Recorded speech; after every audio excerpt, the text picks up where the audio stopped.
రెడ్డి గారు ఈరోజు క్షేమంగా ఉన్నారు. ఇలాంటి సమయంలో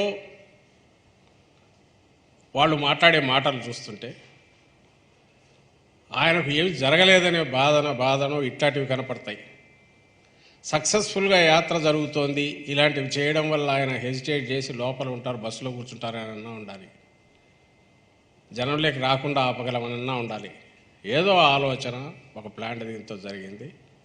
కానీ ఇలాంటివి ఏవీ ఆపలేవు. యాత్ర దిగ్విజయంగా జరుగుతుంది. ఈరోజు వైద్యుల సలహా మేరకు ఒకరోజు విశ్రాంతి తీసుకునే రేపటి నుంచి యథావిధిగా సాగుతుంది. తరువాత కూడా ఎన్నికల ప్రచారం దిగ్విజయంగా జరుగుతుంది. అండ్ ఎన్నికలు కూడా బ్రహ్మాండమైన ఫలితాలు వస్తాయి వైఎస్ఆర్ కాంగ్రెస్ పార్టీకి. వైఎస్ఆర్ కాంగ్రెస్ పార్టీకి నాటకాలే సింపతి తెచ్చుకోవాల్సిన అవసరం లేదు జగన్మోహన్ రెడ్డి గారికి. అది చంద్రబాబు నాయుడుకో తెలుగుదేశంకో ఆయన మీరు అందరి మళ్ళీ పాత రోజులు గుర్తు చేస్తా. 2003 అలిపిరి సంఘటన జరగగానే దెబ్బకు సింపతి దాంతో 4లో రావచ్చని అర్జెంటుగా ఎన్నికలు అది అసెంబ్లీ రద్దుకు సిఫార్సు చేసి కూర్చున్నాడు. 3 నెలలు ఒక చేతి కట్టుకొని రోజు బస్సుల్లో జనాన్ని తెచ్చి వాళ్ళందరి దగ్గర చాలా నిస్సహాయుడిలాగా ఇదిగా ఉన్నట్టు నిలబడి అప్పుడు చేశాడు. ఇవన్నీ చేశాడు చంద్రబాబు నాయుడు. కానీ ఆ ఫలితం ఏమి రాలా. ఎందుకంటే ఆయన క్యారెక్టర్ అందరికీ తెలుసు.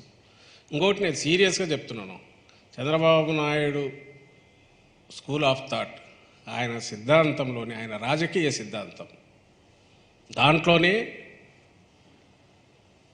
ద్వేషం పెంచడం, అలజడి సృష్టించడం, రెచ్చగొట్టడం,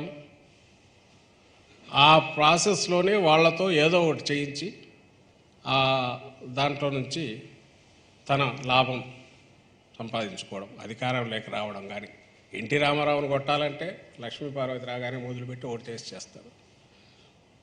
మళ్ళీ అదే ఎన్టీ రామారావుని పెట్టుకుని ఓట్ల కోసమైనా పోగలడు.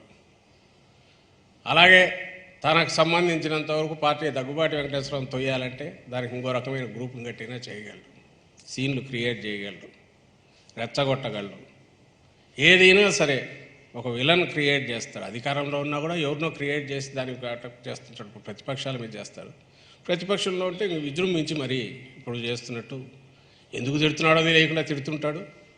తిట్టి ఇవే నిజమని మళ్ళీ ప్రజలకు చెప్తుంటాడు.